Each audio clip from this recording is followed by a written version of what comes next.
सपा के राष्ट्रीय अध्यक्ष अखिलेश यादव आज कानपुर देहात के ओडेरी गांव पहुंचे, जहां कानपुर देहात के पूर्व जिला पंचायत अध्यक्ष राम सिंह यादव की भतीजी को आशीर्वाद देने उनके आवास पहुंचे और राम सिंह यादव के माता पिता की मूर्ति का अनावरण किया। वहीं आशीर्वाद कार्यक्रम में पूर्व जिला पंचायत अध्यक्ष राम सिंह यादव ढोल नगाड़ों के बीच खुशी के इस माहौल में जमकर थिरकते नजर आए। वहीं कानपुर देहात पहुंचे सपा के राष्ट्रीय अध्यक्ष अखिलेश यादव ने महाकुंभ पर भारतीय जनता पार्टी पर जमकर निशाना साधा।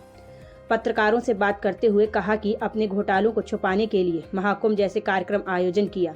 वहीं उन्होंने $1 ट्रिलियन पर सरकार को घेरते हुए कहा कि सिर्फ सरकार $1 ट्रिलियन का सपना दिखा रही है, हकीकत में कुछ और है जो सामने नहीं आ रहा है और ना ही लाया जा रहा है।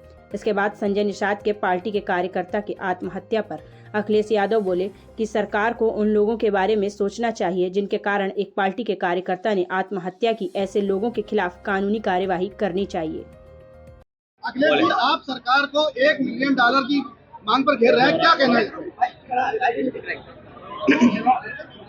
देखिए, आ जाने दो। ये जो सपना दिखाया था सरकार ने कि अर्थव्यवस्था को $1 ट्रिलियन पहुंचा देंगे, लेकिन बात तो अमेरिका से खुल गई कि 21 बिलियन का जाने कहाँ खेल हो गया।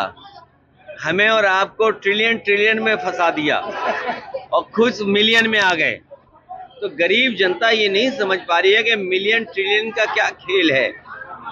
जो वादे किए थे जनता को कि उनकी आय दोगुनी हो जाए, नौजवानों को नौकरी रोजगार मिल जाए, कारोबार बढ़े, उद्योग लगे, और सबसे बड़ी बात है कि अन्याय न हो, उत्पीड़न न हो, भेदभाव न हो, भ्रष्टाचार न हो।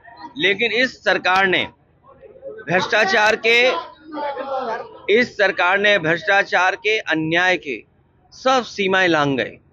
और जब सब कुछ छिपाना चाहते थे तो महाकुंभ जैसा आयोजन किया, उसमें भी झूठ बोला। ये कुंभ हर 12 साल बाद होता है, ये कोई नई बात नहीं है। लेकिन बीजेपी ने इतना पैसा लगाया, इतना प्रचार किया, लोगों को निमंत्रण दिया और उसके बाद उन्हें अपने हाल पे छोड़ दिया। जो व्यवस्था सरकार को करनी चाहिए थी, क्योंकि सरकार ये कहती रही, मुख्यमंत्री जी ये कहते रहे, हमने 100 करोड़ का इंतजाम किया है और कम लोगों की भी इंतजाम वो व्यवस्था नहीं कर पाए सरकार के लोग। अभी जो ट्रैफिक जाम हुआ, जो लोग कहीं वॉशरूम नहीं जा पाए, खाना नहीं मिल पाया, भगदड़ में लोगों की जान गई, बहुत बड़े पैमाने पे लोग खो गए। आज भी एक्सीडेंट हो रहा है, लोगों की जान जा रही है। तो सरकार क्या व्यवस्था बना रही थी? और तब जब 1 ट्रिलियन, 5 ट्रिलियन और विकसित भारत वो अमृत काल का सपना दिखा रहे हो, तो सोचिए, सड़कों पे चल नहीं सकते थे लोग और पानी गंदा, दोनों झगड़ा कर रहे हैं। एक कह रहा कि पानी साफ है, एक कह रहा पानी खराब है, तो हम किसकी माने? इसलिए इस सरकार को हटाने से ही सब चीजें ठीक होंगी। मैंने कहा, कानपुर जहां उद्योग कारखानों के लिए जाना जाता था, इसको दोबारा कामपुर बनाने का काम हम समाजवादी लोग करेंगे और विकास की गति और बढ़ाएंगे। अखिलेश जी, यूपी में पत्रकारों पर हमले हो रहे हैं। हमारे बहुत सारे पत्रकारों को स्नान करने का भी मौका नहीं मिला होगा। इसलिए मैं सरकार से कहूंगा कि जो गिनती बता रहे हैं, 100 करोड़ तो गिनती पहुंच जाए तो शायद वर्ल्ड रिकॉर्ड बन जाएगा और दुनिया में ऐसी पहचान हो जाएगी जो पहचान कभी नहीं बनी होगी। तो इसलिए एक तो समय बढ़ाना है कुंभ के स्नान के लिए, क्योंकि बहुत सारे बुजुर्ग अभी तक नहीं पहुंच पाए हैं, बहुत सारे हमारे पत्रकार साथी स्नान नहीं कर पाए हैं। और जो बात आप कह रहे हो, हमारे पत्रकार साथी भी दबाव में हैं।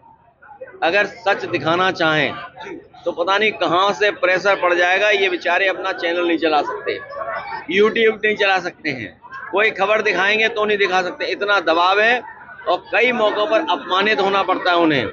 हमारी पार्टी के भी लोग जो लिख रहे थे सरकार के खिलाफ, जिले घुमाए जा रहे हैं FIR लिखा करके। लेकिन इससे घबराने की जरूरत नहीं है। जो सच बोलेगा वही लोकतंत्र बचाएगा। सच ही लोकतंत्र को बचा सकता है, सच ही संविधान को बचा सकता है। ये जो लोग हैं वो जो जान लेने वाले लोग हैं, जान ले लेते हैं किसी की भी। अखिलेश जी, संजय निषाद की पार्टी के कार्यकर्ता धर्मात्मा निषाद की आत्महत्या के प्रकरण में सोशल मीडिया पे एक कमेंट भी आया था, जिस कमेंट पे संजय निषाद जी ने अपनी सफाई भी दी है। देखिए, वो जो कार्यकर्ता आत्महत्या जिसने की है और जो कुछ उसने लिखा है, सरकार को संज्ञान लेकर के जिन जिन लोगों के नाम है उनको जेल भेज देना चाहिए। आखिर सरकार कब संज्ञान में लेगी चीजों को? जो चीज सामने दिखाई वहीं सपा अध्यक्ष अखिलेश यादव के घर पहुंचने पर पूर्व जिला पंचायत अध्यक्ष राम सिंह यादव ने सपा अध्यक्ष अखिलेश यादव की जमकर तारीफ की। माननीय हमारे राष्ट्रीय अध्यक्ष जी अखिलेश यादव जी हमारे यहाँ और हमारे गांव में, देहात इलाका है, बहुत पिछड़ा इलाका है, लेकिन हमारे माननीय राष्ट्रीय अध्यक्ष जी कहीं भी ये नहीं होता अपने कार्यकर्ता का कोई प्रोग्राम है तो पिछड़ा इलाका है या रास्ता खराब है या उसको छोड़ दें, आते हैं। इसीलिए हमारे यहाँ हमारी भतीजी की शादी थी, इसलिए यहाँ पर आए थे और हमारे मम्मी पापा की मूर्ति का अनावरण हुआ।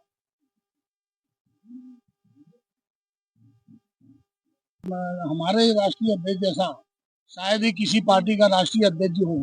यहाँ देखा हजारों के कार्यकर्ता थे, लेकिन सबसे एक एक करके सबको, किसी को हाथ मिलाया, किसी को नमस्ते की, किसी को हाथ उठा कर उन्होंने कि सबका धन्यवाद करते हैं लोग। और राष्ट्रीय अध्यक्ष तो ऐसे भी हैं और पार्टी के शीर्ष नेता और पार्टियों के शीर्ष नेता ऐसे हैं कि कार्यकर्ता से देख लेते हैं तो शीशा चढ़ा लेते हैं। हमारे राष्ट्रीय अध्यक्ष जी ऐसे हैं कि शीशा उतार के गाड़ी खड़ी करा के भी मिलते हैं।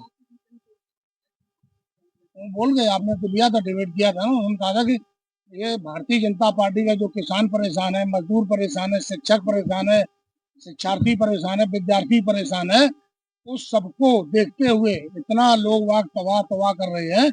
जैसे देखा आपने, कुंभ में हजारों लाखों लोग मर गए, कितने लोगों ने पेशाब की वजह से मर गए, कुछ लोग पेट खराब की वजह से मर गए, कुछ लोग दवाई ना मिलने की वजह से मर गए। तो उन्होंने राष्ट्रीय अध्यक्ष जी ने विवरण मांगा, वो आज तक दे ही नहीं पाई भारतीय जनता पार्टी कि कितने लोग मरे और कितने लोग गए।